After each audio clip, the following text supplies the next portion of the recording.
Hello everyone. Hello, it's Abhishek here. Live again. अभी कुछ connection की प्रॉब्लम चल रही है तो उसकी वजह से काफ़ी दिक्कतें आ रही हैं, पर अभी सब ठीक है। और अगर मेरी आवाज़ आप तक आ रही हो तो प्लीज़ मुझे बताइए कि हाँ मेरी आवाज़ आ रही है, तो मैं अभी अपना सेशन फिर से स्टार्ट कर सकूँगा। क्या मेरी आवाज़ आ रही है जो मुझे सुन रहे हैं या फिर देख रहे हैं? क्या मेरी आवाज़ आ रही है जो मुझे सुन रहे हैं या देख रहे हैं? अगर आ रही है तो कमेंट कीजिए। अगर मेरी आवाज़ आप तक आ रही है तो आप कमेंट कीजिए कि जिससे कि मैं श्योर हो जाऊं कि हाँ मेरी आवाज़ आप तक आ रही है, तो मैं अपना सेशन स्टार्ट कर सकूंगा। मुझे कृपया बताइए।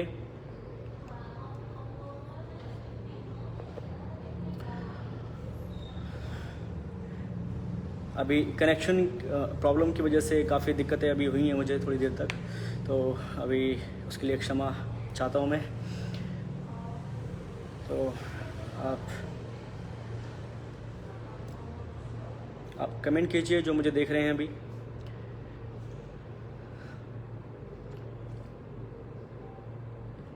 कमेंट ज़रूर कीजिए, कमेंट ज़रूर कीजिए अगर मेरी आवाज़ आप तक आ रही है, आप सुन पा रहे हैं मुझे। तो आपका एक कमेंट मुझे अपने सेशन को स्टार्ट करने दे सकता है। आप मुझे ज़रूर कमेंट कीजिए पहले कि आप मेरी आवाज़ सुन पा रहे हैं या नहीं। Can you close the door? Hello hello hello, can you close the door sir? Close the door because the voice is coming up outside.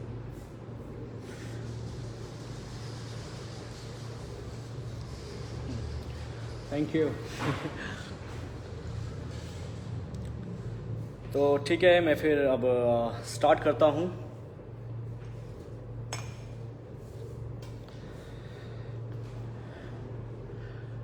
सबसे पहले मैं धन्यवाद देना चाहूँगा SKM इंस्टीट्यूट के एडमिन को, पेज के एडमिन को, जिन्होंने मुझे इसमें यहाँ पे अपनी इन्फॉर्मेशन शेयर करने के लिए मुझे एक मौका दिया है।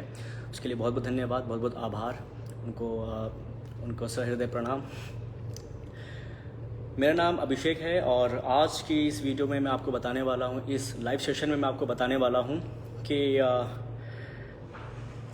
हमारे मतलब बुढ़ापे की जो मतलब प्रक्रिया होती है वो कैसे होती है, और उसका फिज़ियोलॉजिकल जो है क्या वे होता है, मतलब कैसे हम लोग जो है बूढ़े होते हैं, और कैसे हम जो है अपने आप को ज़्यादा लंबे समय तक योग के माध्यम से जवान रख सकते हैं, और उसका क्या फिज़ियोलॉजिकल तरीका होता है। पूरी डीप इन्फॉर्मेशन है और मेडिकल साइंस इसमें कहाँ तक पहुँची है, ठीक है। तो वो मैं आपको शेयर करूँगा इस पूरी वीडियो में, इस पूरे लाइव सेशन में। तो शुरू करते हैं। यूएस की सॉक इंस्टीट्यूट कैलिफोर्निया से कुछ साइंटिस्टों ने ये दावा किया है कि इंसान 108 साल तक, 100 साल तक भी जवान रह सकता है अगर उनके सेल्स को, उनके कोशिकाओं को रीप्रोग्रामिंग किया जा सके। तो ऐसा रिसर्च उन्होंने चूहों पे किया है। एक ऐसा चूहा जिसको प्रोजेरिया हो रखा था, मतलब कि कहते प्रोजेरिया एक ऐसी बीमारी है जिसमें बूढ़ापन बहुत जल्दी आता है, और ये जेनेटिकली होती है, और ये बहुत कम लोगों में है। इसमें 70 साल का इंसान जो है 40 साल में दिखाई देने लगता है। तो इस पूरे प्रोसेस में जो मतलब कहते हैं प्रक्रिया होती है हमारे सेल्स में, उसको मैं थोड़ा सा और डीपली आपको एक्सप्लेन करता हूँ। क्या होता है कि एक जीन होता है और उसका नाम होता है लेमिन हमारे सेल के अंदर न्यूक्लियस को स्टेबिलिटी देता है, उसको रोक के रखता है एक जगह पे। तो जब उसके अंदर कोई फॉल्ट आ जाता है लैमिन के अंदर, तब वो एक प्रोटीन रिलीज़ करता है और उस प्रोटीन को बोलते हैं प्रोजीन। तो प्रोजीन क्या करता है कि आपके केंद्रक को मतलब डिसेबल कर देता है, वो मतलब मूव करने लगता है, जिसके कारण आपको प्रोजेरिया हो जाता है। प्रोजेरिया जो है वो जो मतलब जो बीमारी मैंने आपको बताई है, उसमें इंसान 40 से 45 मैक्सिमम उम्र तक ही जी पाता है, इसके बाद वो मर जाता है। तो ऐसे चूहों पर इन्होंने प्रयोग किया था और उनके अंदर गजब के बदलाव उनको देखने को मिले थे, क्योंकि उन्होंने उनके सेल्स को रीप्रोग्राम किया था। अब सेलुलर रीप्रोग्रामिंग क्या होती है इंसान के अंदर, वो मैं आपको बताता हूँ। ये लोग हमारे जीन के साथ कुछ छेड़छाड़ करते हैं और उससे क्या होता है कि हमारे सेल्स जो है उस मतलब छेड़छाड़ करके उस अवस्था में लेके आते हैं सेल्स को, जब हमारे सेल्स हमारे बचपन में थे। तो सेल्स की वो अवस्था मतलब दोबारा से आने लगती है। तो जब ऐसी अवस्था मतलब दोबारा से आने लगती है हमारे सेल्स में, तो क्या होता है कि हमारे सफ़ेद बाल काले होने लगेंगे, झुर्रियाँ हटने लगेंगी, चेहरे में चमक आने लगेगी, शरीर में जान आने लगेगी, स्ट्रेंथ आने लगेगी। जैसे हम 20 साल की उम्र में थे, वैसे ही हम 40 साल की उम्र में होने लगेंगे और 70 साल तक होते होते हम और भी ज़्यादा जवान 30-35 की उम्र में तब आएंगे, जब हमारी उम्र 70 साल की होगी। ऐसा तब होगा जब ये सेलुलर प्रोग्रामिंग हमारे सेल्स के अंदर हमारे जीन के साथ की जाएगी। अब इसके अंदर एक और प्रॉब्लम है, वो ये है कि ऐसा अगर इंसानों के साथ हुआ तो ये बहुत दिक्कत हो सकती है, क्योंकि इंसान और चूहे के शरीर में फ़र्क होता है। तो इसलिए अगर कुछ भी गलत हुआ तो इंसान का कोई भी अंग डैमेज हो सकता है, जिसके कारण या तो मृत्यु हो सकती है या फिर वो अंग हमेशा के लिए डैमेज हो सकता है। तो अभी भी इस पर मतलब रिसर्च चल रही है, और ये रिसर्च इसलिए हो रही है कि इंसान को ज़्यादा लंबे समय तक एक अच्छी आयु दी जा सके, उनके मतलब जवानी को मतलब बरकरार मतलब किया जा सके। अब योग एक ऐसा रास्ता है जो आपको बहुत दूर तक लेके जा सकता है इसमें। और योग के अंदर जो है कुछ प्रक्रियाएं और कुछ आसन ऐसे हैं, अगर हम उनका अभ्यास तरीके से करते हैं, एक स्वस्थ इंसान के लिए ये है, जो मतलब जिसको किसी भी तरह की कोई बीमारी नहीं है, अगर वो उस चीज़ को फॉलो करे जो मैं अभी मतलब बताने जा रहा हूँ, तो हो सकता है कि वो अपनी जिस एज में है उस एज को लंबे समय तक वो खींच सकता है। चाहे वो 30 की हो, चाहे वो 40 की हो, चाहे वो 50 की हो, वो उसी एज को और लंबे समय तक आगे तक खींच सकता है, ऐसा हो सकता है। तो महर्षि पतंजलि द्वारा बताए गए 4 प्राणायाम हैं, उसमें से 2 ही प्राणायाम आपके लिए काफ़ी है। पहला अभ्यंतर कुंभक और दूसरा बाह्य कुंभक। तो जब हम अभ्यंतर कुंभक करते हैं, मतलब उसका अभ्यास करते हैं, हम श्वास को अंदर की तरफ रोकते हैं, तो उससे क्या होता है कि हमारे सेल्स में जो है ज़्यादा मात्रा में ऑक्सीजन पहुंचती है, और हमारे जो है ज़्यादा सेल्स तक वो ऑक्सीजन जो है पहुंचती है, जो कि नॉर्मल तरीके से अगर हम इनहेल एक्सेल करेंगे तो हमारे ज़्यादातर सेल्स में ऑक्सीजन पर्याप्त मात्रा में नहीं पहुंच पाती या फिर पहुंच ही नहीं पाती है। तो हम जब अभ्यंतर कुंभक करते हैं तो उससे हमारा पूरा शरीर के अंदर, सेल्स के अंदर ऑक्सीजन पहुंचती है, जिससे कि हमारे सेल्स रीजनरेट होते हैं और मतलब जवान होते हैं, स्ट्रेंथनिंग होते हैं। और उससे क्या होता है कि उसका असर हमारी स्किन पर, हमारी आँखों पर, हमारे बालों पर, हमारे शरीर के हर हिस्से में, हर ऑर्गन में दिखाई देने लगता है। जब हम बाह्य कुंभक करते हैं तो ऐसे में क्या होता है कि सेल्स के अंदर ऑक्सीजन की रिक्वायरमेंट और भी ज़्यादा बढ़ जाती है, जिससे जब हम दोबारा इन्हेलेशन करते हैं तो उससे क्या होता है कि हमारे सेल्स को ज़्यादा मात्रा में ऑक्सीजन की आवश्यकता होती है, जिससे कि हमारे सेल्स को पूरा जो है मतलब क्या कहते हैं ईंधन मिलता है, पूरा मतलब एक स्ट्रेंथ मिलती है, पूरी मतलब ऑक्सीजन पर्याप्त मात्रा में मिलती है। उससे क्या है हमारे सेल्स फैलते हैं, बड़े होते हैं और मतलब जवान होते हैं, मीन्स स्ट्रेंथनिंग होने लगते हैं, मतलब कि एक तरह से वो बढ़ने लगते हैं, उनका विकास अच्छे तरीके से होने लगता है। क्योंकि सेल्स हमारे अगर मतलब जवान रहेंगे तो हमारी त्वचा और हमारे मतलब हर मतलब शरीर के हार्मोन्स वगैरह वो जवान मतलब रहेंगे, मतलब वो ऐसा रिएक्ट करेंगे जैसे कि मतलब जवानी में हम लोग कहते रिएक्ट करते हैं, हमारा शरीर हमको मतलब बताता है कि हम इस काबिल हैं। तो अब इनका अभ्यास या प्राणायाम का अभ्यास जो है कब करना चाहिए, कब नहीं करना चाहिए, इसके लिए एक सूत्र आता है, मैं सूत्र के माध्यम से आपको समझाने की कोशिश करूँगा।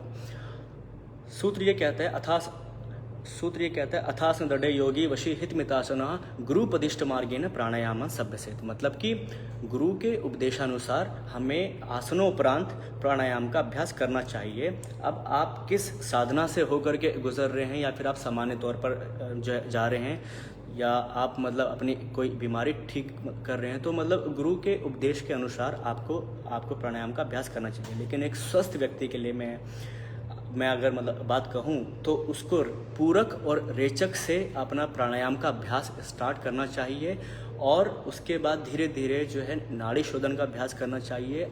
अनुलोम विलोम बंधों के साथ पूरी तरीके से करें, अभ्यंतर कुंभक फिर बाह्य कुंभक का अभ्यास करें। ऐसे आप एक मतलब क्रम वाइज आप चलें, मतलब कि मतलब क्रमतः आप चलें, ठीक। तो इसका अभ्यास करने से लगभग 3 महीने के अंदर आपको बहुत ज़बरदस्त अपने शरीर में बदलाव देखने को मिलेगा।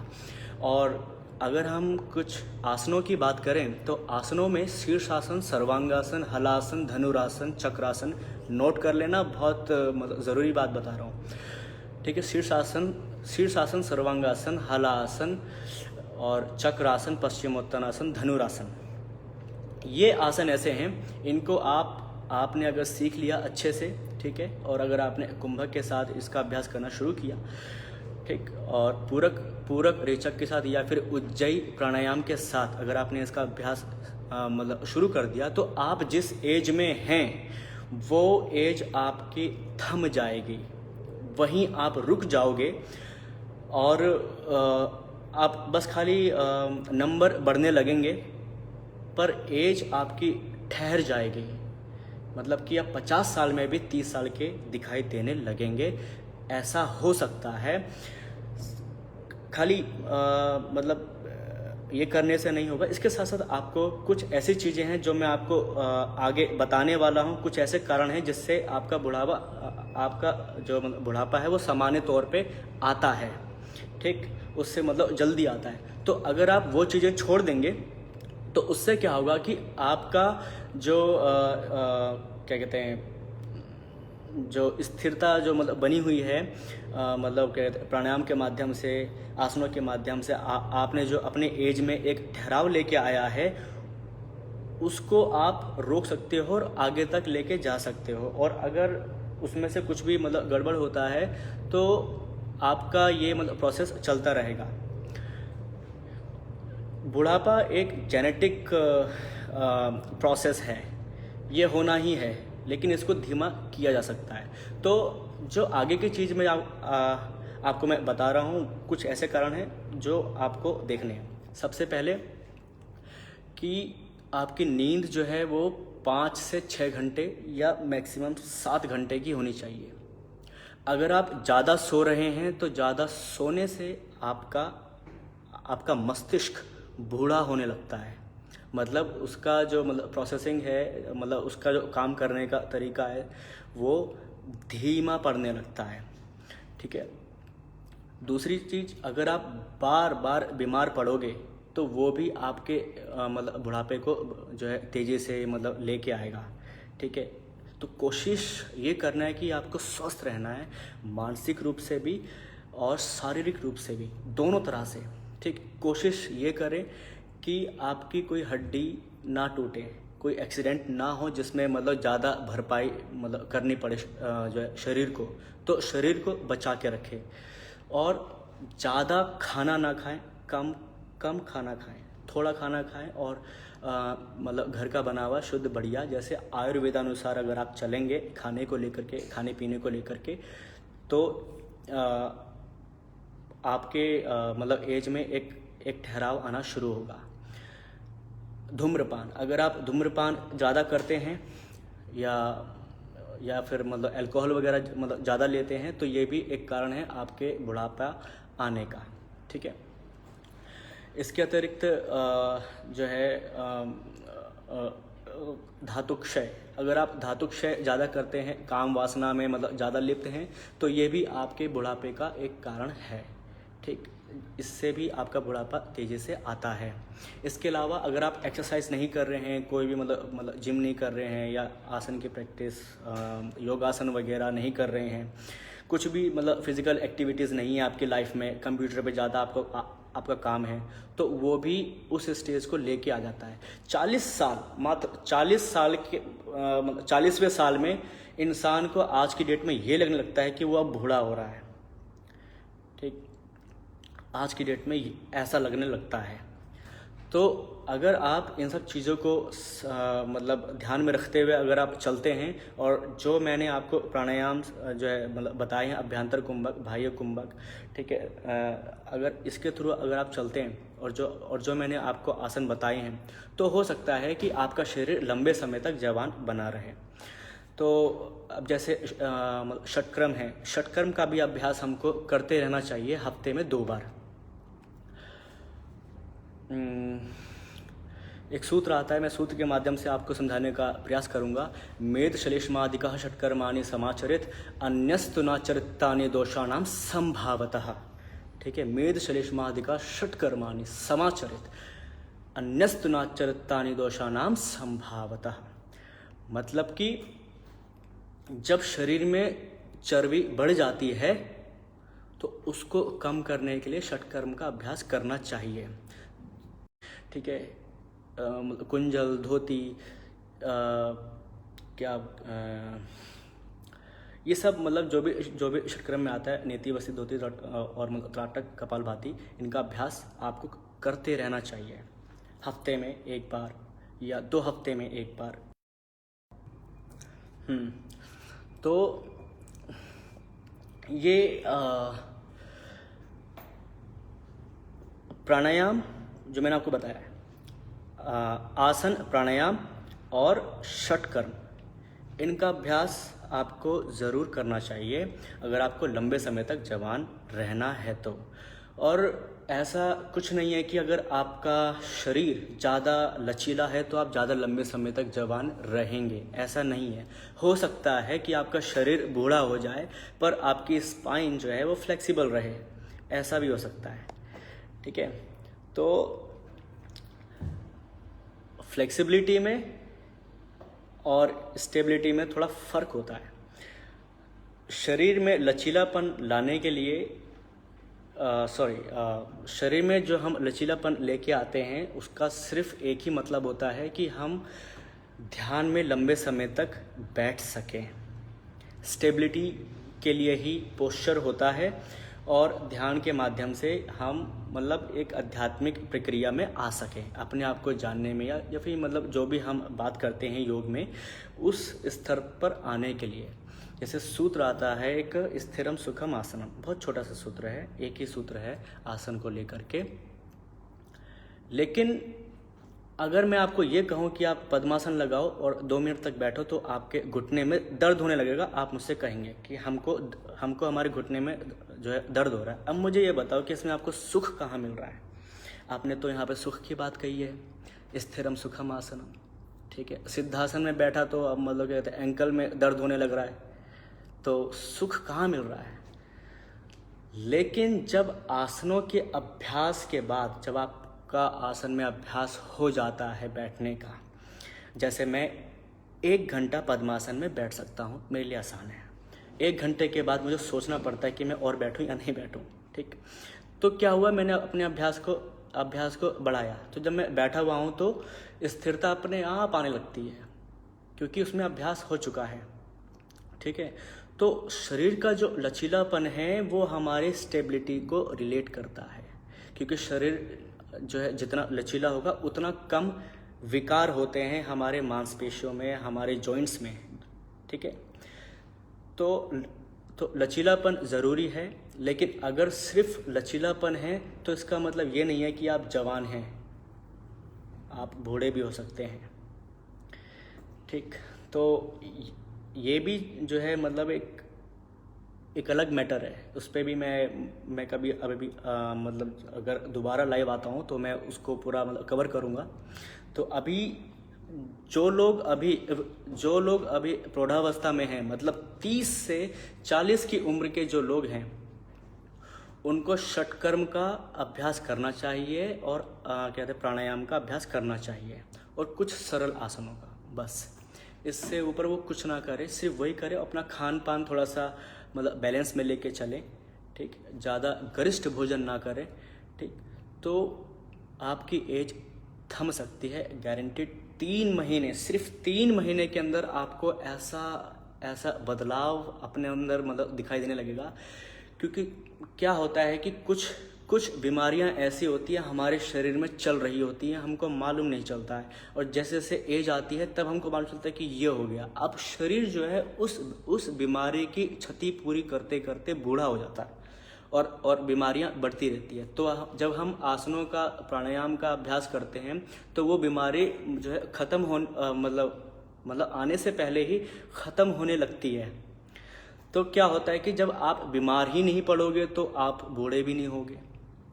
इंसान बूढ़ा तब होता है जब वो ज़्यादा बीमार पड़ता है, बात बात पे बीमार पड़ रहा है, उसका खान पान, रहन सहन और उसका मतलब कहते हैं मानसिक संतुलन ठीक नहीं है, तो ऐसे में इंसान जल्दी बूढ़ा होता है। और अभी की जो मतलब जनरेशन है, इसमें तो लोग 40 साल के अंदर ही मतलब निपट रहे हैं। आने वाले समय में तुम देखना 30 साल की उम्र में लोग बोलेंगे कि हम बूढ़े हो गए। और कुछ लोग तो मुझे आज भी मिलते हैं, वो लोग कहते हैं हम तो बूढ़े हो गए भाई साहब, हमारे बाल सफ़ेद हो गए। ठीक है, तो ये जो जनरेशन आ रही है ये इसलिए हो रहा है क्योंकि आज की डेट में हमारा खान पान और हमारी जो हवा है वो दूषित हो चुकी है पूरी तरह से। हमारा उठना बैठना, सोना जगना, और योग को तो आप भूल ही जाओ। बहुत कम लोग हैं जो मतलब डेली जिनका मतलब प्राणायाम का अभ्यास जो है मतलब रहता है।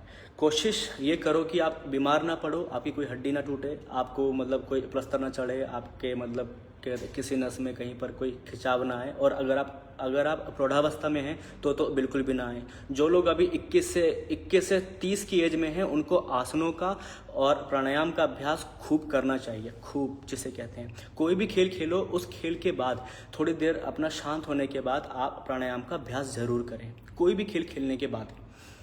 ठीक है, तो ये जो चीज़ें हैं, इन चीज़ों से आप इसको रोक सकते हैं। जो मैंने आपको अभी एक बीमारी बताई थी, प्रोजेरिया, ठीक है, और उसमें बूढ़ापन जल्दी आने लगता है और लोग जल्दी जो है कहते मरने लगते हैं। बहुत कम मतलब एज में वो मतलब बीमार पड़ जाते हैं, सब कुछ उलट पुलट हो जाता है। ठीक, वो जो बीमारी होती है वो जेनेटिकली के साथ साथ जो है क्रिएट भी होती है। मतलब जेनेटिक्स तो है ही है कि मतलब किसी के थ्रू आई, ठीक, लेकिन ये क्रिएट भी होती है। और ये क्रिएट तब होती है जब हम ज़्यादा बीमार पड़ते हैं। जो है 50 की एज में, 50 से 60 की एज में जब हम मतलब ज़्यादा बीमार पड़ते हैं तब ये क्रिएट होती है। अगर उस दौरान अगर हम शादी करते हैं तब ये बीमारी क्रिएट होती है, तब ये बीमारी आपके बच्चों में आएगी। अगर आप 40 के आसपास के हैं और आप मतलब बीमार पड़ रहे हैं और उस दौरान अगर आपकी शादी हुई है और फिर जब आपके कहते बच्चे होंगे तो उनके अंदर ये प्रोजेरिया बीमारी जो है जन्म लेगी। तो अगर ऐसा होता है तो प्रोजेरिया को हम रोक नहीं सकते हैं। जहाँ पर वो 40 में मर रहा है वो 50 में मरेगा अगर योगा का अभ्यास करेगा। तो योगाभ्यास करेगा, प्राणायाम करेगा, षटकर्म करेगा तब, लेकिन जल्दी मरेगा क्योंकि वो एक जेनेटिक्स जो है साइड इफ़ेक्ट है, फॉल्ट है, जो कि उसको रोका नहीं जा सकता पर उसको धीमा किया जा सकता है। बुढ़ापा जो है वो एक जेनेटिक डिसऑर्डर्स हैं जो कि हमारे हमारे मतलब सभी के लिए एक कॉमन चीज़ हो चुकी है। नहीं तो अगर आप चाहो तो हमेशा के लिए अजर भी हो सकते हो। अगर आप योगाभ्यास करें तो अच्छे से, अगर आप योग को जो है साधना के मतलब तरीके से करें। खैर मैं इस चीज़ को क्या कहते नहीं मानता हूँ, मतलब कि मैं कहते मजाक कर रहा हूँ भी आपके साथ। एनीवेज, इसको धीमा किया जा सकता है लंबे समय के लिए, और क्योंकि जितना जवान आप रहेंगे उतनी ही आप अपनी आयु को अच्छी तरह से जिएंगे, ठीक है। और जितने जो है कम जवान रहेंगे उतनी कम आयु आप जिएंगे।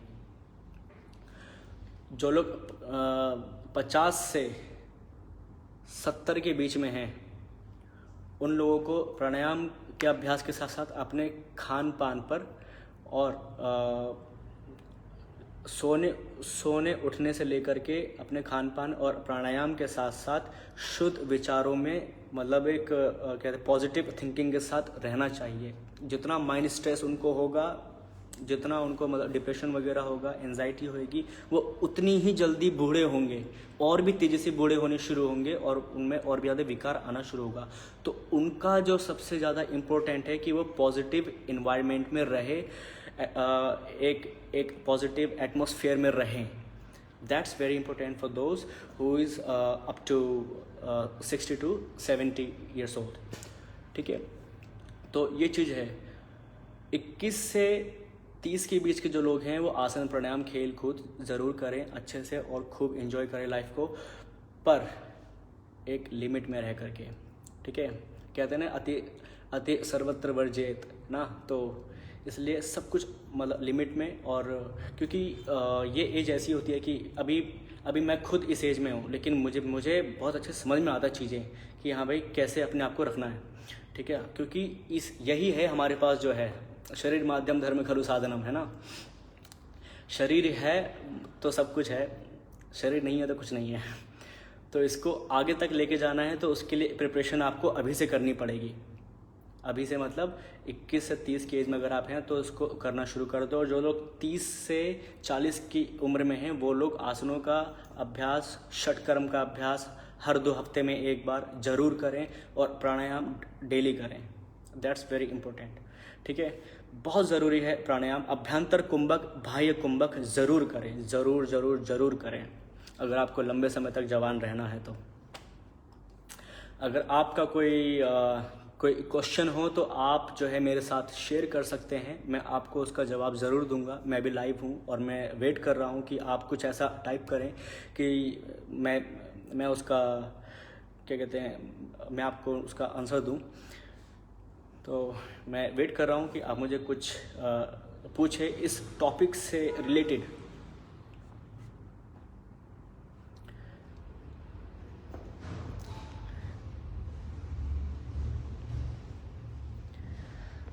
प्रणव चौधरी कह रहे हैं कि सर आप अपना यूट्यूब चैनल खोलें।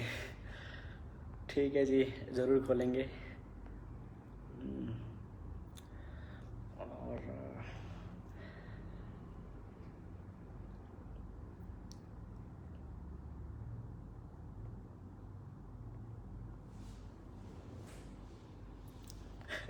राजकुमार कह रहे हैं लोग बुढ़े तो दिखते हैं। सही कहा सर। अच्छा, ओके सर। कुंभक को प्रेगनेंसी के दौरान रखना चाहिए? नहीं, बिल्कुल भी नहीं करना चाहिए और मैं आपको इसकी सलाह बिल्कुल भी नहीं दूंगा। कुंभक का अभ्यास आप तभी करें जब आप पूर्ण रूप से शारीरिक रूप से, मानसिक रूप से स्वस्थ हों। स्वस्थ इन द सेंस कि आपको कोई बीमारी ना हो, आप बिल्कुल नॉर्मल हो, ठीक हो, बिल्कुल सही हो, ठीक है। ना आपको सर दर्द हो, ना ही आपको बुखार हो, ना ही आपको जुकाम हो, ना ही आपको कुछ भी ना हो, ठीक है। ना ही कमर दर्द और कुछ ना हो, ठीक है। और ना ही आप मतलब क्या कहते हैं प्रेगनेंसी वाली कंडीशन में हो, बिल्कुल भी। आप जब स्वस्थ हैं पूरी तरह से तब आप कुंभक का अभ्यास करें।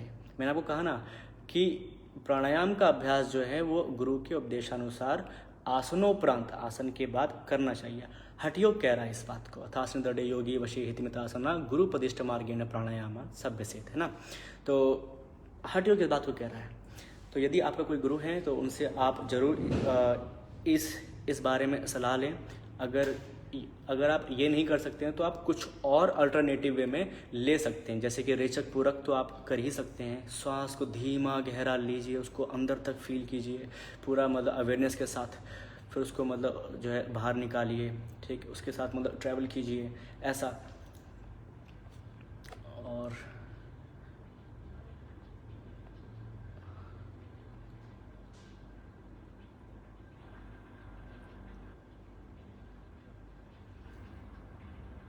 आप मुझसे कुछ क्वेश्चन कीजिए, मैं आपको उसका आंसर ज़रूर दूंगा अगर आप मुझे सुन पा रहे हैं तो।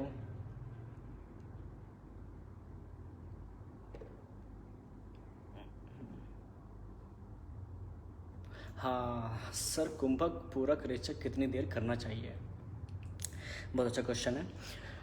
सबसे पहले पूरक रेचक का अभ्यास करें, ठीक है, और कम से कम नहीं तो 3 से 5 मिनट का अभ्यास पूरक और रेचक। उससे क्या होता है कि आपके अंदर मतलब अवेयरनेस क्रिएट होती है और फिर आप मतलब पूरी तरह से फोकस हो जाते हैं। और आप मतलब क्या कहते हैं, आप जो है कुंभक के लिए अपने आप को तैयार कर लेते हैं। 3 से 5 मिनट तक आपको पूरक रेचक लंबे गहरे श्वास के साथ करना चाहिए। फिर उसके बाद कुंभक में जब आपको लगे कि आपका दम घुट रहा है तो उसको धीरे से छोड़ें, श्वास को बाहर धीरे से निकालें अगर आपने अभ्यंतर कुंभक किया है। फिर उसके बाद श्वास और मतलब श्वास प्रश्वास को जो है मध्यम होने के बाद दोबारा से इनहेल करके एक्सहेल करें। उसके बाद बाह्य कुंभक करें और बाह्य कुंभक में उड्डान बंद जरूर लगाएं, ठीक है, उड्डान मतलब तीनों बंद लगाएं आप। कुंभक का अभ्यास जो है आप मतलब बंदों के साथ करेंगे और जो मतलब क्या कहते हैं बिना बंदों के साथ नहीं करेंगे। बाह्य कुंभक के बाद जब आपको श्वास लेने का मन करे तो धीरे से आपको जो है सबसे पहले बंद हटाएंगे, उसके बाद फिर धीरे धीरे धीरे उसको पूरक लेंगे, ठीक है। तो ऐसा करने में आप मतलब अगर आप 5 से 6 बार भी करते हैं तो लगभग 10 मिनट आराम से हो जाएगी। इतना अभ्यास शुरुआती तौर में काफ़ी है। लगभग 15 मिनट का अभ्यास पूरा आप कर सकते हैं डेली। इसके बाद फिर जैसे जैसे आपका अभ्यास बढ़ता जाए तो आप इसको 15 से 20 मिनट, फिर 20 से 25 मिनट जो है मतलब कर सकते हैं। और अगर आप मतलब विशेष रूप से किसी मतलब वर्ल्ड रिकॉर्ड की या मतलब कुछ ऐसी आपकी मतलब प्लानिंग है तो आप इसका मतलब धीरे धीरे अपने मतलब गुरु के मतलब सानिध्य में रह करके इस अभ्यास को करें। तब ऐसे सिचुएशन में, क्योंकि कई बार क्या होता है कि अभ्यंतर कुंभक करने के बाद, बंद लगाने के बाद जो चक्कर आने शुरू हो जाते हैं और क्या कहते हैं मूर्छा, कहते हैं बेहोशी मूर्छा उस समय पे आ जाती है। तो इसलिए मतलब गुरु के सानिध्य में आप इसका अभ्यास करें।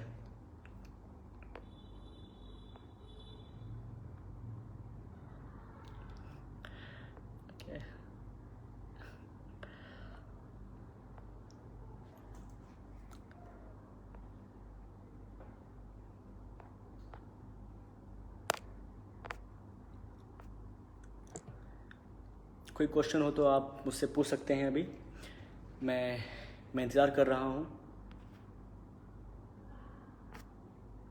आपके क्वेश्चन का।